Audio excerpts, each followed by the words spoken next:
الحمدللہ رب العالمین والصلاة والسلام علی سید الانبیاء والمرسلین اما بعد اعوذ باللہ من الشیطان الرجیم بسم اللہ الرحمن الرحیم ان اللہ یأمر بالعدل والاحسان وایتاء ذی القربى وینہی عن الفحشاء والمنکر والبغی یعظکم لعلکم تذکرون صدق اللہ العظیم۔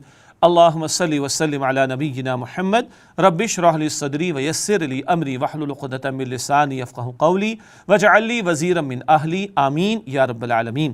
ناظرین کرام السلام علیکم ورحمۃ اللہ وبرکاتہ۔ آج کی آیت کے حوالے سے قرآن حکیم کی سورۃ النحل کی آیت نمبر 90 کا ہم نے انتخاب کیا ہے۔ جمعے کے خطبات میں بھی اکثر ائمہ اس آیت کریمہ کی تلاوت کرتے ہیں۔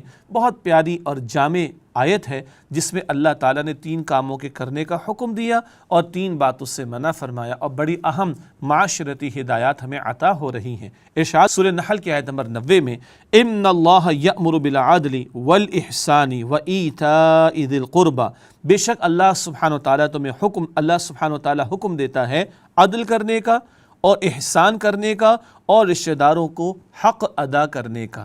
3 باتیں اللہ تعالیٰ نے بتائیں اور ان کا حکم عطا فرمایا، عدل کرنا۔ عدل ہمارے دین کی بہت ہی پیاری تعلیم ہے، اور اس کا ایک سادہ مفہوم یہ ہے کہ جس کا جو حق بنتا ہو وہ اس کو دیا جائے۔ یہ عدل اولاد میں بھی مطلوب ہے، یہ عدل اپنے اسٹاف میں یا اپنے امپلائیز ملازمین میں بھی مطلوب ہے، یہ عدل اگر ایک سے زائد کسی کے نکاح ہو تو وہاں بھی مطلوب ہے۔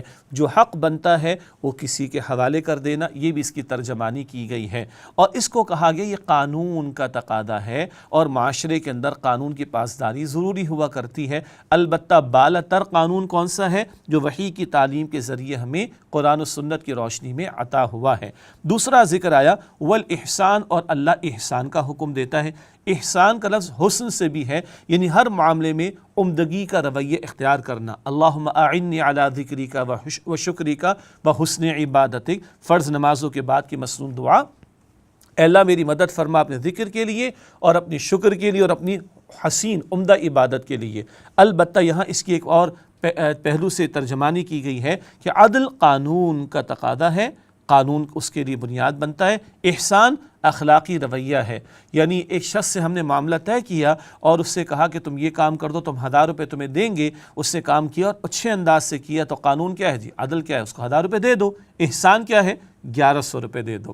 یہ ہے فیاضی والا رویہ، عمدہ اخلاق والا رویہ۔ تیسری ہدایت دی گئی وَإِيتَاءِ ذِي الْقُرْبَى، اور اللہ حکم دیتا ہے رشتہ داروں کو ان کا حق دینے کا۔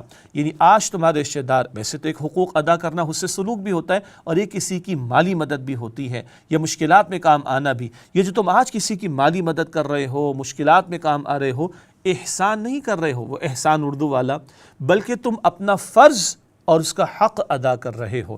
ترتیب دیکھیے، عدل قانون 1000 روپے طے کیا، دے دو۔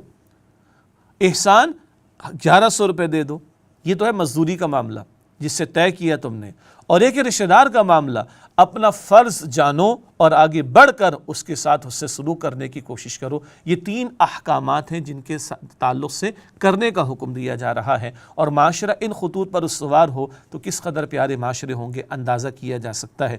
3 باتوں کو منع فرمایا۔ وَيَنْهَى عَنِ الْفَحْشَاءِ، اللہ بے حیائی سے منع فرماتا ہے، اور جان لیجئے رحمان کی دعوت کیا ہے؟ بے حیائی کو چھوڑ دو۔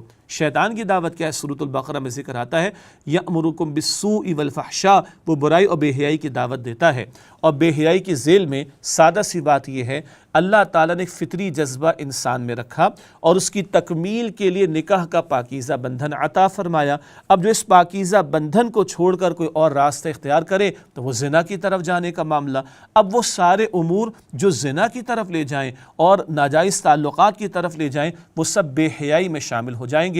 بے پردگی ہو، فلم ڈرامے ناچ گانے ہوں، عورتوں کو بے پردہ بنا کر پیش کیا جانا ہو، بے غیرتی کا ثبوت پیش کیا جانا ہو، یہ سب اس میں داخل۔ تو اللہ کیا فرماتا ہے؟ وَيَنْهَى عَنِ الْفَحْشَاءِ، اللہ منع فرماتا ہے بے حیائی کے کاموں سے، وَالْمُنْكَرِ، اور منکر سے۔ منکر وہ کہ جس کو فطرت انسانی بھی ناپسند کرتی ہو، شریعت بھی منع کرتی ہو، وعدہ خلافی کا معاملہ، جھوٹ کا معاملہ، دوسروں کا مال ہڑپ کر جانے کا معاملہ، منکرات جس سے دین بھی منع فرماتا ہے، اس سے روکا گیا کہ ان کو چھوڑ دو۔ والبغی، اور اللہ تعالیٰ سرکشی سے تمہیں منع فرماتا ہے۔ سرکشی، زیادتی، اس میں حقوق العباد کو پامال کرنا، بندوں کے ساتھ زیادتی کرنا، ان پر ظلم و ستم کرنا سب شامل ہے۔ تو اللہ بے حیائی سے، منکر سے اور سرکشی اور زیادتی کے کاموں سے منع فرماتا ہے۔